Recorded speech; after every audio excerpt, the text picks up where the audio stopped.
तो फाइनली 3 सालों के इंतजार के बाद कोटा फैक्ट्री का सीजन 3 अपनी महान कास्ट के साथ दोबारा वापस आ चुका है और सेम उन्हीं इमोशंस और वो रुला देने वाले सीन्स के साथ, जिसमें फर्स्ट ऑफ ऑल हमें ट्रेलर में तो ये मेंशन हुआ दिख गया था कि get ready for the final attempt, कि ये जर्नी हमारी इसी सीजन में खत्म हो जानी है। और ऐसा ही हुआ। जिस ब्यूटीफुल वे में इन्होंने इस जर्नी को खत्म किया है, इन्होंने सारे कैरेक्टर्स को कंक्लूजन दिया है। क्या ही ब्यूटीफुल मोमेंट था वो, जिसमें पर्सनली मैं जिस चीज को देखना चाहता था वो ये कि हमारे हाई स्कूल से लेके कॉलेज लाइफ तक हम जितने भी दोस्त बना लेते हैं वो सब लोग हमारी फैमिली की तरह हो जाते हैं, पर उन 2 सालों के बाद जब उन्हें अलविदा कहने का वक्त आता है तो वो इस पूरे एलिमेंट को किस तरह से कैरी ऑन करते हैं। तो यकीन मानो जब मैंने सीरीज में वो मोमेंट देखा जब सारे एक दूसरे को गुड बाय कह रहे होते हैं, हर कोई अपनी नई जर्नी की तरफ चला जाता है, कि मैं यही चाह रहा था कि पिछले 2 सीजन में इसने हमारा जिस तरह का कनेक्शन बनाए रखा है तो इस फाइनल सीजन में ये लोग किस हद तक फीलिंग्स को कैरी ऑन करके चलते हैं। तो उस मामले में ये कोटा फैक्ट्री का फाइनल सीजन आपको जरा भी डिसअपॉइंट नहीं करेगा। आपने जो जो एक्सपेक्टेशंस लगा के रखी हैं, यकीन मानो उससे ज्यादा आपको देखने को मिलेगा।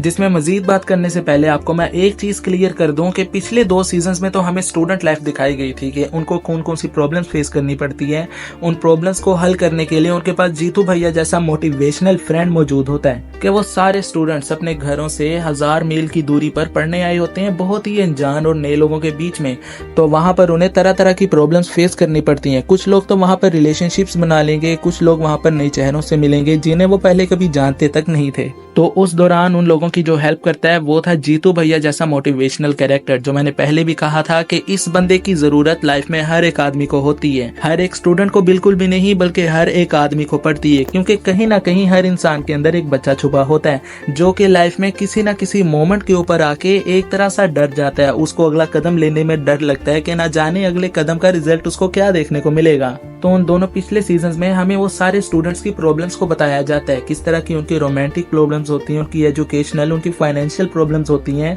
तो उनको हल करने के लिए वहाँ पर जीतू भैया जैसा कैरेक्टर मौजूद होता है। जबकि इस सीजन में हमें एक स्टूडेंट की नहीं बल्कि एक टीचर के पर्सपेक्टिव से पूरी स्टोरी को दिखाया जाता है कि वो जीतू भैया जो कि 1000 स्टूडेंट्स की मदद करता है, उन स्टूडेंट्स की प्रॉब्लम्स को अपनी प्रॉब्लम्स बना लेता है। तो इस वजह से उसकी हेल्थ के ऊपर भी काफी असर पड़ता है कि आखिरकार अगर देखा जाए है तो वो टीचर ही, वो फिजिक्स का टीचर है। वो माना कि स्टूडेंट्स की मदद करता है, पर उस बंदे की अपनी भी तो एक लाइफ है। वो कब तक इन सारे स्टूडेंट्स की प्रॉब्लम्स को लेके सारी जिंदगी तक चलता रहेगा। तो इस सीजन में बाकी स्टूडेंट से ज्यादा जीतू भैया के ऊपर फोकस किया गया है कि किस तरह वो बंदा डिप्रेशन में जा चुका है। कि स्टूडेंट की जो एक कॉलेज लाइफ होती है, जब वो अपनी टीन एज में पहुंचता है तो वो वाला मोमेंट उसकी जिंदगी का सबसे वीक और सेंसिटिव पॉइंट होता है कि जिस जगह पे सब लोग उसे कहते हैं कि बेटा बड़ों वाले काम करो, अब तुम बच्चे नहीं रहे। पर जब वो बड़ों वाले काम करता है तो उसे कहा जाता है कि अभी तुम बच्चे हो, अभी तुम ये सब ना करो। तो इस वजह से या तो वो लोग बहुत ज्यादा सेंसिटिव हो जाते हैं या तो वो लोग इतने ज्यादा ओवरवेलमिंग डिसीजंस ले लेते हैं कि बहुत ही डेंजरस कॉन्सिक्वेंसेस का सब लोगों को सामना करना पड़ जाता है। तो इस मामले में सबसे बड़ी बात आती है कि उन सिचुएशंस को कंट्रोल करने वाला उनकी अपनी फैमिली में से उनके पास कोई नहीं है, सिवाय एक ही बंदे के जिसको उन्होंने अपनी फैमिली बना ली है, वो है जीतू भैया।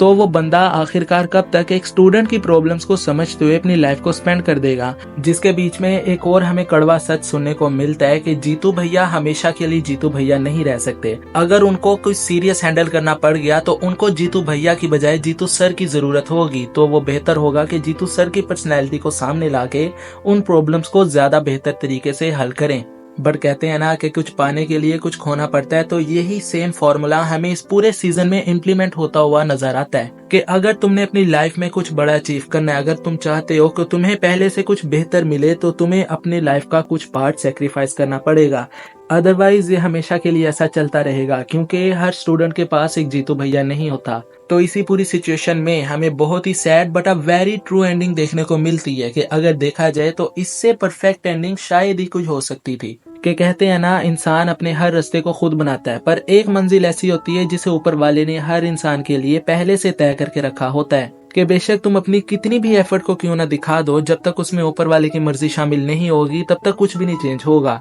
यानी कि हर काम में ऊपर वाले की मर्जी होती है। बेशक वो काम तुम्हें वक्ती तौर के लिए बुरा लग सकता है कि यार ये मेरे साथ क्या हो गया, बट हो सकता है वो वाला मोमेंट तुम्हारी लाइफ के लिए सबसे गोल्डन मोमेंट आगे जाके साबित हो। कि कहते हैं ना, every failure leads to a success, कि तुम्हारी हर नाकामी के आगे कामयाबी तुम्हारा इंतजार करती है। और कुछ ऐसी सिचुएशन को हमें सीजन के अंदर भी इम्प्लीमेंट होते दिखाया जाता है कि बेशक वो चीजें तुम्हें वक्ती तौर के लिए बुरी लग सकती हैं, बट यस तुम्हारे लिए इन फ्यूचर में बेहतर वही चीजें साबित होंगी। तो चलो ये तो होगी सीजन की ओवरऑल स्टोरी की बात कि तुम्हें इसमें किस तरह की स्टोरी देखने को मिलने वाली है। पर इसके अलावा अगर मैं तुम्हें कैरेक्टर्स के बारे में बताऊं तो यस वो पुरानी सारी कास्ट एक दफा दोबारा वापस आई है उन्हीं रोल्स के अंदर। बट हाँ इसमें थोड़ा बहुत डिफरेंस है, पर इतना ज्यादा भी नहीं कि फर्स्ट ऑफ ऑल तुम्हें जीतू भैया की पर्सपेक्टिव से पूरी स्टोरी देखने को मिलेगी। और उसके बाद एक और चीज के अपनी जो फेवरेट स्टोरी थी जिसे कहते हैं ना कि कॉलेज में और ट्यूशन में और, यानी कि मैं बात कर रहा हूँ मीनल अपनी उर्वी सिंह की कि यार मैं इसे देखने में सबसे ज्यादा एक्साइटेड था बिकॉज एक तो मैंने सबसे पहले इसे कोटा फैक्ट्री के सीजन 1 में देखा है।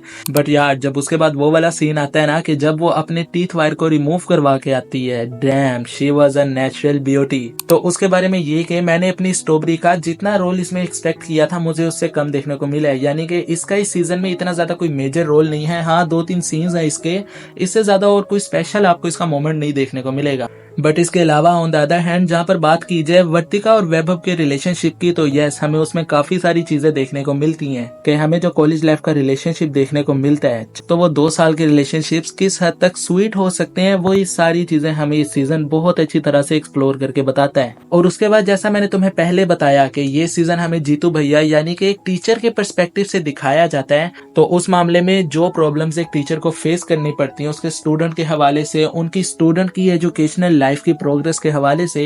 तो उन्हें बहुत ही डीप इन द ओशन वाले पॉइंट ऑफ व्यू से डायरेक्टर ने हमें बताया है, जिसके बारे में मैं तुम्हें अभी से कहता हूँ कि यस अगर तुम जीतू भैया के पर्सपेक्टिव से देखते हो और अगर तुम उसकी एंडिंग को भी उसी के पर्सपेक्टिव से देखते हो कि उसने अपने हर स्टूडेंट की पूरे कंट्री के स्टूडेंट्स की भलाई के लिए कौन सा स्टेप उठा लिया है, तो यस तुम उसे पूरी तरह से जस्टिफाई कर लोगे। और उसके बाद एक और चीज हमें वो वैभव का केमिस्ट्री वाला लेक्चर एक दफा से दोबारा रिक्रिएट होते देखने को मिलता है। और उसके बाद यार जो इन्होंने एंडिंग की है इस सीजन की, डैम ब्रो वो तो तुम्हें अपने अंदर पूरी तरह से डुबा लेगी कि यकीन मानो मैं तुम्हें बताता हूँ मैं ऐसा क्यों कह रहा हूँ, क्योंकि कोटा फैक्ट्री के इस सीजन में जो जो कैरेक्टर दिखाया गया है उदय, वर्तिका, वैभव, शिवांगी, कि यकीन मानो तुम्हें अपने कॉलेज लाइफ की एक दफा फिर से याद आ जाएगी और तुम्हारा दिल करेगा कि एक दफा दोबारा तुम उस मोमेंट को जाके रिलीव करो, या तो तुम अपने उन पुराने दोस्तों से जाके अपनी उन मेमोरी को दोबारा से शेयर करो। और मैं इस चीज को इतना डीपली इसलिए बता रहा हूँ क्योंकि मेरे पास भी वैभव, उदय और मीना जैसी पर्सनैलिटी वाले दोस्त हैं, और यकीन मानो मैंने इस सीजन में उन लोगों से ज्यादा अपने दोस्तों को देखा है क्योंकि उनकी पूरी पर्सनैलिटी उन कैरेक्टर्स के साथ मैच करती है।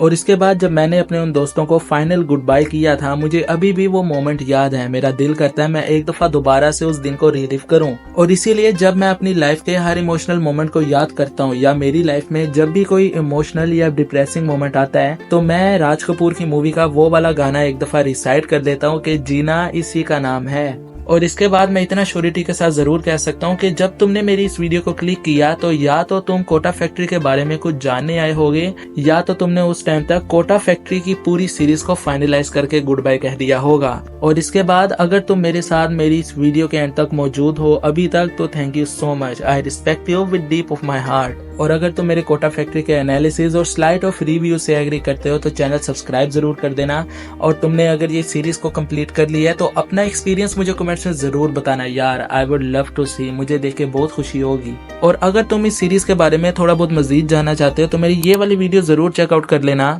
और उसके बाद मेरे दोस्त मैं जाते जाते तुम्हें एक एडवाइस जरूर देना चाहूंगा जो कि मैंने अपनी बहुत ही थोड़ी सी उम्र में ऑब्जर्व की है, वो ये कि यार किसी को हेट देने का कोई फायदा नहीं। चाहे तुम किसी को पसंद करते हो ना करते हो बट उसे एक पॉजिटिव माइंड के साथ एक अच्छी नजर से मिलो, तुम हर चीज को एक पॉजिटिव माइंडसेट के साथ देखो, यकीन मानो तुम्हारा अपना सोल पूरी तरह से सेटिस्फाइड रहेगा। और उसके बाद अगर उम्मीद रखनी है अच्छे की रखो, जिंदगी के हर मोमेंट को एंजॉय करो, ये जिंदगी छोटी सी है, किसी को बुरा भला कहने में, किसी को हेट देने में अपनी लाइफ को गुजारने से अच्छा है अपने ऊपर फोकस करके अपने लिए खुशियां ढूंढने में अपने वक्त को पास करो, क्योंकि ये बात ना तुम जानते हो ना मैं जानता हूँ कि क्या पता कल हो ना हो।